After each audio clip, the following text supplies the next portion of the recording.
ఈ ప్రోగ్రాం చేయటానికి మాకు బాగా సహకరించిన వాళ్ళు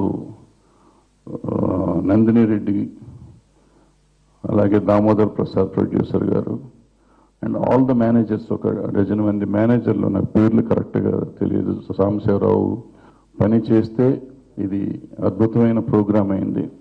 డే అండ్ నైట్ పనిచేశారు. అంత కష్టపడితేనే ఇవాళ ఈ ప్రోగ్రాం అయ్యింది. చాలామంది ఆర్టిస్టులు ఉన్నారు, పెద్దవాళ్ళు ఉన్నారు, చిన్నవాళ్ళు ఉన్నారు. పెద్దవాళ్ళందరూ ఏదో రకంగా పార్టిసిపేట్ చేశారు. చిన్నవాళ్ళు కాంప్లెక్స్తో రాలేదు. వాళ్ళకి ఏం కాంప్లెక్స్ వాళ్ళకి తెలియదు, ఎందుకు రారో తెలియదు. వాళ్ళు వచ్చారా వీళ్ళు వచ్చారా అంటారు. వీళ్ళకి సినిమాలు తిరగేస్తే బోర్లేస్తే ఒక సినిమా అర సినిమా కూడా చేసి ఉంటారు. రిహార్సల్కి క్యాన్సిల్ చేసి అంటే వెళ్ళిపోయి మధ్యలో వాళ్ళు పార్టీలు చేసుకున్నారంటే నిజంగా ఎంత బాధాకరమైన విషయం అంటే ఇరిటేటింగ్గా ఉంది. ఒక కంట్రోల్ చేయలేని పరిస్థితుల్లో మనం సినిమా పరిశ్రమ ఉండటం అనేది చాలా బాధాకరమైన విషయం. ఇండస్ట్రీ కోసం ఒక వారం రోజులు అందరం తీసేద్దాం, ఇంక్లూడింగ్ ద ఆర్టిస్ట్. ఆ 1 వీక్ ఏదన్నా ఒక మంచి కార్యక్రమం చేద్దాం. ఇటువంటిది అంటే కెలామిటీ రావచ్చు, లేకపోతే కలిసి ఉంటే అది ఒక ఈవెంట్ అవుతుంది.